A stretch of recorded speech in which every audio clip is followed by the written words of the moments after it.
Hello, my name's Michael Dwan Herrick. I'm a psychotherapist and a life coach in private practice in London. And in this video, I'll take a deep dive into authenticity. Since you've clicked on it, I'm guessing you want to know more about what authenticity really is and why it's important. Maybe you also want to know about the challenges and obstacles that get in the way of being authentic and what it takes to overcome them. That's what I'll be talking about. Wanting to understand authenticity makes perfect sense once we realize that the quality of our lives is profoundly impacted by whether we are real or fake, whether we're willing to be ourselves and stand by who we are, or we put up a false front so that we can be accepted and liked by others. At some point, it becomes clear that being accepted, liked, and even loved without really being seen and known is deeply unsatisfying. The payoff for all the energy we put into maintaining a false self or persona is hardly worth it when we wind up feeling estranged from ourselves and lonely to boot.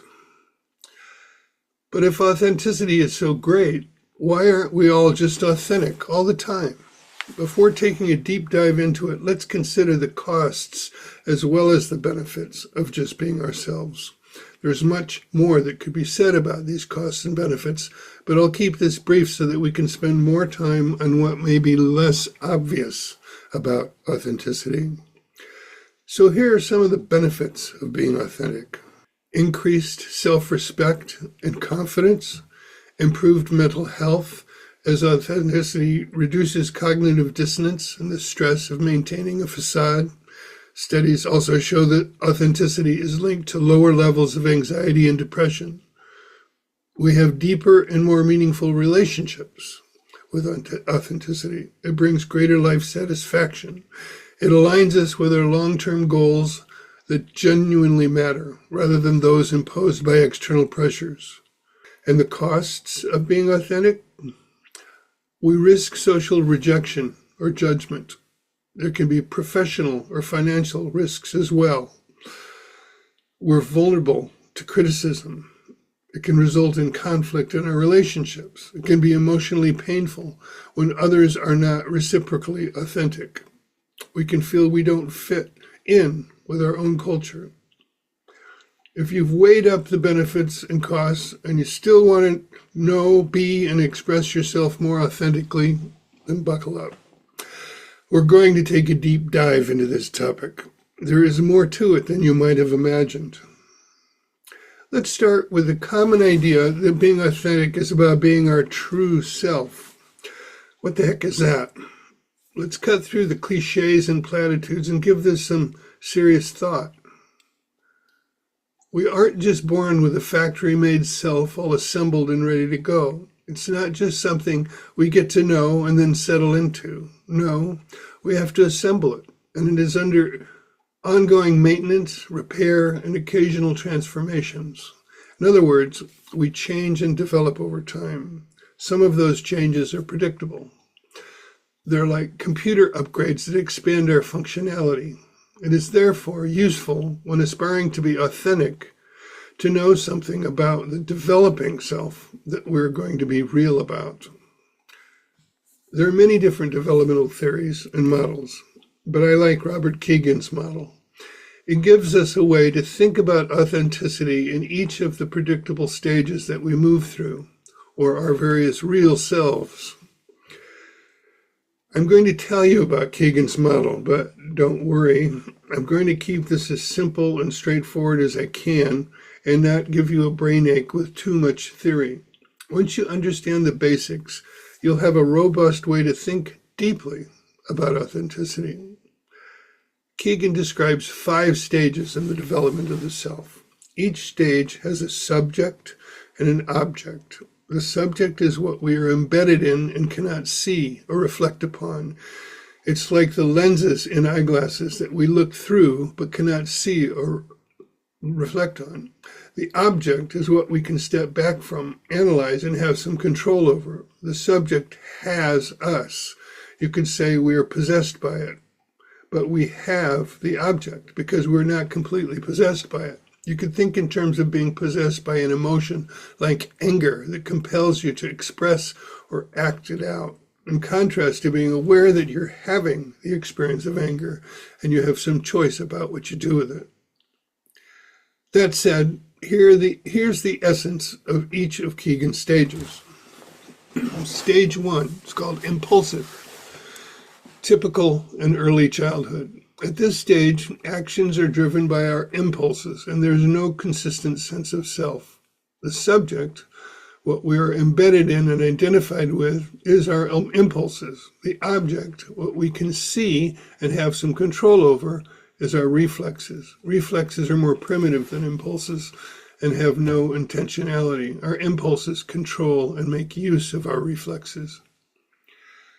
At this stage, children, but also immature or regressed adults, act on their impulses and cannot step back to reflect on them. At this stage, we are subject to our impulses.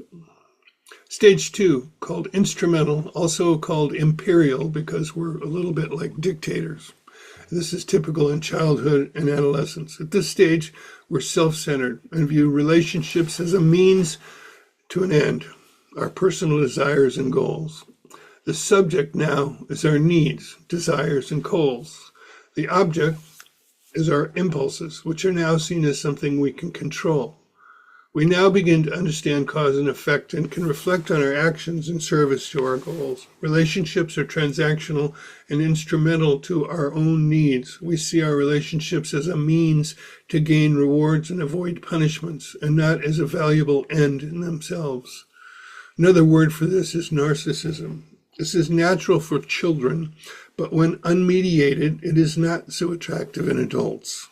Stage 3 is socialized, also called the interpersonal stage.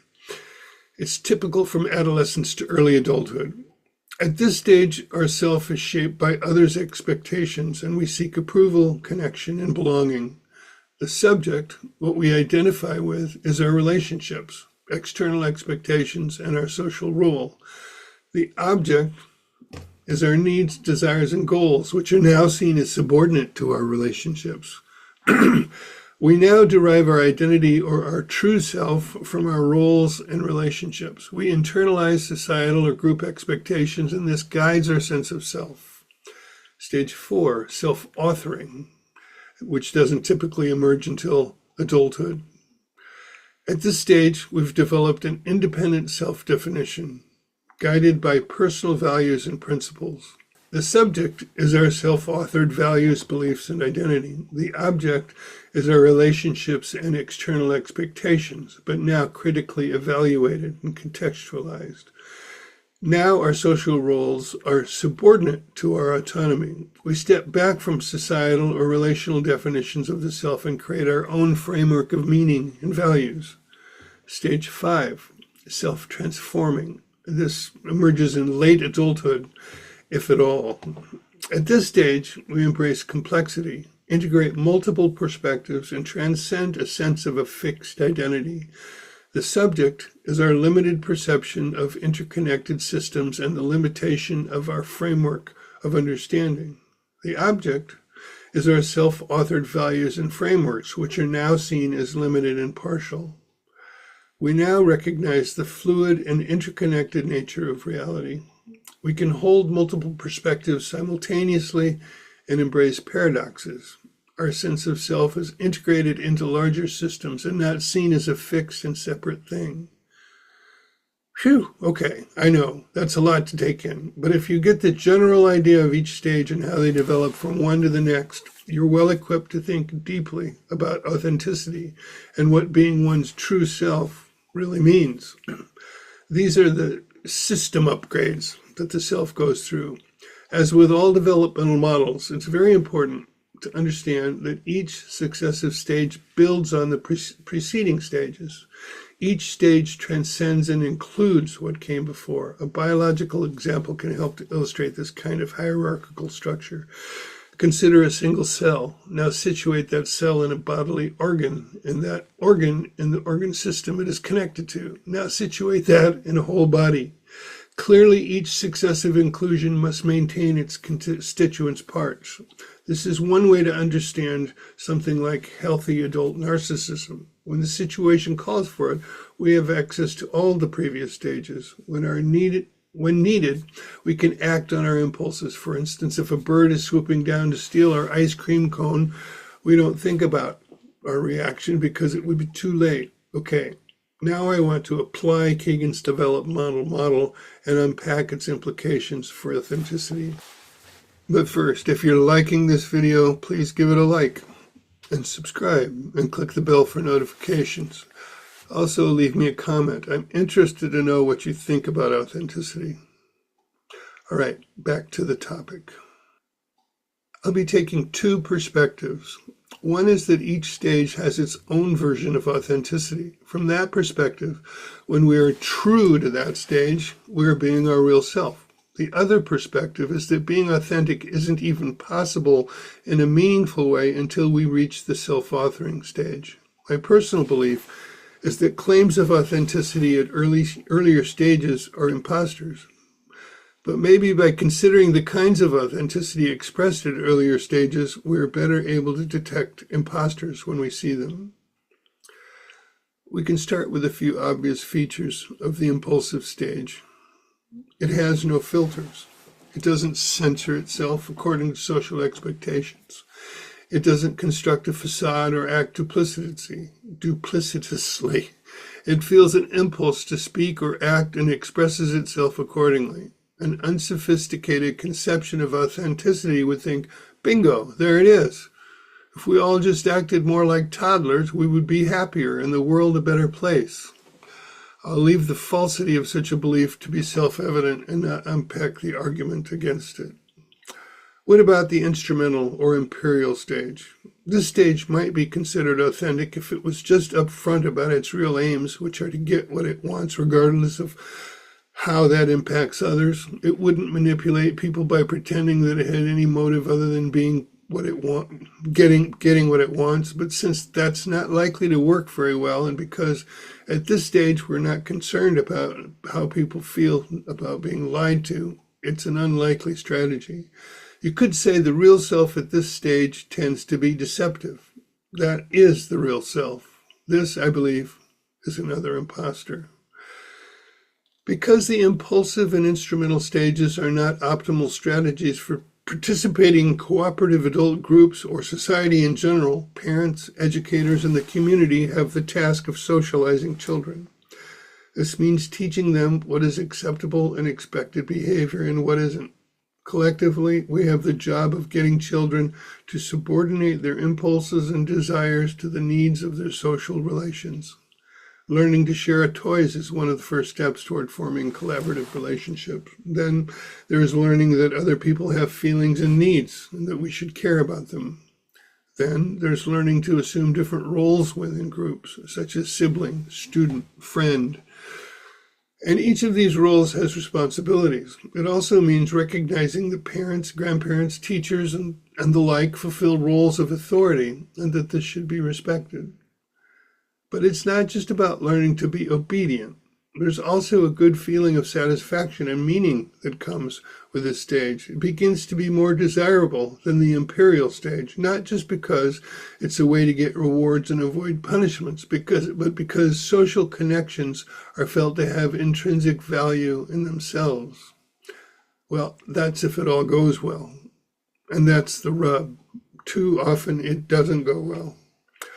I recently watched a video with Gabor Mate talking about authenticity in the context of how parental expectations and pressures can cause the suppression of the real self and the fabrication of a false self.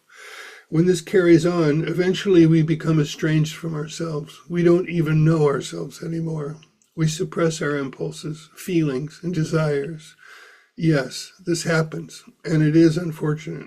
What Mate didn't say, and I think this is a grave omission, is that parents have a responsibility to socialize their children, which necessarily puts some constraints on their impulses and desires.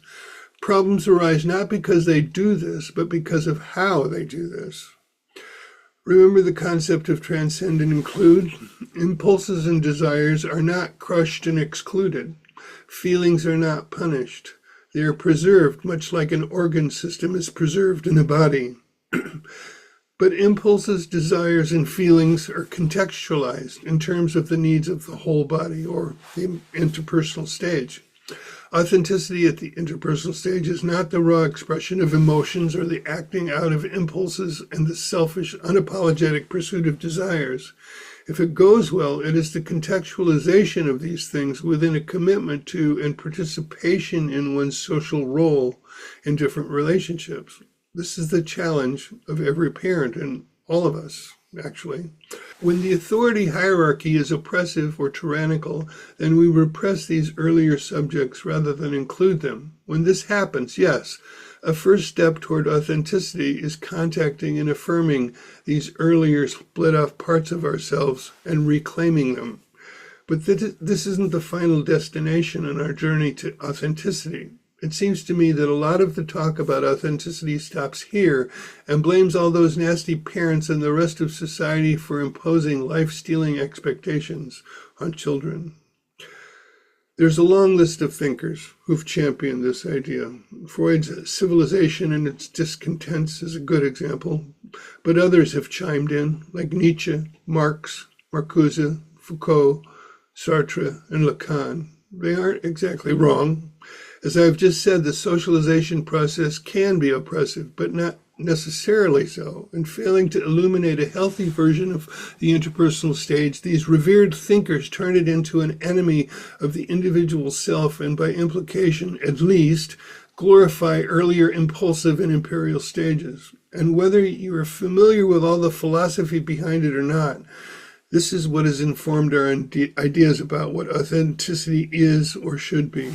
It is understandable to me that people commonly conflate authenticity to regression to earlier stages. People like Brad Blanton, for instance, with his advocacy for radical honesty.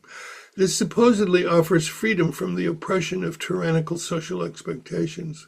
But simply telling the truth about how we feel, no matter what we feel, is a road to narcissism. Do you know the joke about the authentic job interviewee who was asked to share one weakness she had? Honesty, she replied. I don't think that's a weakness, said the interviewer. To which she replied, I don't give a fuck what you think. Whatever moment of satisfaction such a response might give, the consequences will not be as enjoyable.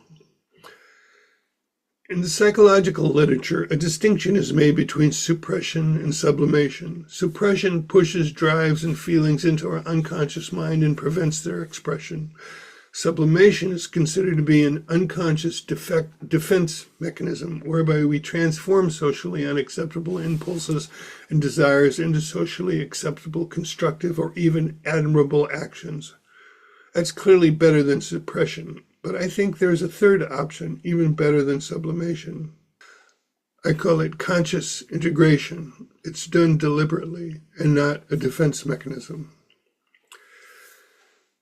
Another thing that happens at the interpersonal stage, especially during adolescence and early adulthood, is we are vulnerable to being indoctrinated by ideologies. We swallow entire philosophies or social justice narratives whole. We're passionately committed to these ideologies and are loudly outspoken about them. We're trying to establish our identity and which tribe that identity belongs to. This seems like authenticity. It is authenticity in the first sense that I described, and that it is true to the developmental stage of the self. But these ideologies have not yet been interrogated. They're subject, not object. They're just accepted, as accepting them gives us membership in whatever group is espousing them. Even though the interpersonal stage can be a place where we suppress important parts of ourselves or otherwise get stuck in our development, I believe it should be seen as a kind of miracle. It is what keeps us from being just a bunch of conniving narcissists unable to empathize with and value each other or function in a collaborative way. Even though I've said that real authenticity doesn't emerge until the self-authoring stage, it is built on every previous stage, including the interpersonal. If being authentic just means expressing whatever we feel, it will inevitably create problems for us socially.